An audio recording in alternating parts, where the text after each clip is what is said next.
ఐలా గారు చెప్పినటువంటి మొన్న జరిగిన అసెంబ్లీ ఎన్నికల లోపల మీరు 82,000 మెజార్టీతో గెలిచినారు.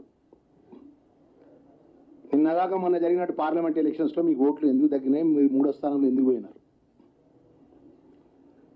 ఈ రాష్ట్రంలో మీ యొక్క పార్టీ 3వ స్థానంలో పోయడానికి కారకులు ఎవరు? రఘునందన్ రావు గారు మొన్న ఎంపీగా గెలిచిన బీజేపీ, నువ్వు చెట్టా పట్టాలు వేసుకొని మెదక్ పార్లమెంట్లో తిరిగిన మాట వాస్తవం కాదా? మీకు లోపాయికారి యొక్క ఒప్పందం ఉన్నమాట వాస్తవం కాదా?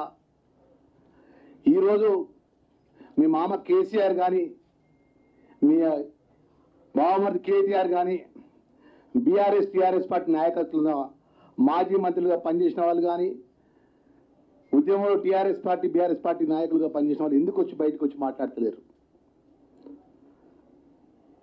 పార్లమెంట్కి ఎన్నికల లోపల ఎవరి పార్లమెంట్ నియోజకవర్గం లోపల వారు 3వ స్థానం వేయడానికి ఎందుకు కారణమైంది? దానివల్ల ఏ కారణం వల్ల 3వ స్థానంలో బీఆర్ఎస్ పార్టీ టీఆర్ఎస్ పార్టీ పోయిందనే విషయం ఎప్పుడైనా ఒక్క నాయకుడు అని వచ్చి మాట్లాడినాడా? ఇలా హరీష్ రావు ఎందుకు మాట్లాడుతుందంటే ఈయంత టీఆర్ఎస్ పార్టీ ఈయంత బీఆర్ఎస్ పార్టీ మొత్తం కనుమరుగు అయిపోతుంది. ఉనికి కోసం ఈ రాష్ట్రంలో గౌరవ ముఖ్యమంత్రి గారి పరిపాలన మీద, వారు చేసే పథకాల మీద, వారు చేసే ఆలోచన మీద ఏదో విధంగా బురద జల్లే కార్యక్రమం చేపట్టాలి. వారి ఉద్యమం ఉన్నప్పటి నుంచి కూడా మీ అందరికీ, మీడియా మిత్రులందరికీ కూడా, తెలంగాణ ప్రజలకు కూడా తెలుసు, మంచి మాటకారి, అబద్ధాన్ని నిజాన్ని చేసే విధంగా మాటకారి ఉన్నటువంటి హరీష్ రావు ఈరోజు ఏం మాట్లాడుతున్నావు ఒకసారి ఆలోచన చేయను. కాంగ్రెస్ పార్టీ చెప్పిన గ్యారంటీ పథకాలు ఏమైంది? కాంగ్రెస్ పార్టీ నోటిఫికేషన్ లోపల ఉన్నటువంటి అవకతవకల విషయం లోపల మాట్లాడుతున్నావు కదా. 10 సంవత్సరాల అధికారంలో ఉన్నావు. ఏ రోజన్నా ఒక్కరోజు ఈ తెలంగాణ ప్రాంతంలో చదువుకున్నటువంటి అత్యధిక పేద పిల్లలకు, ప్రభుత్వ పాఠశాలలో చదువుకుంటే పిల్లలకు ఒకటే రోజు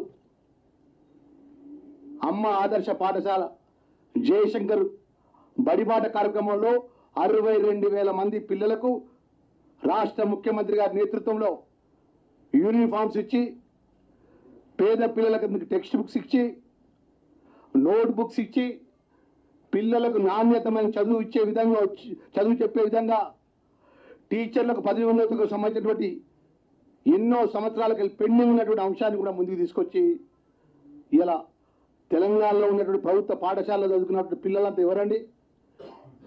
బలహీన వర్గాలు.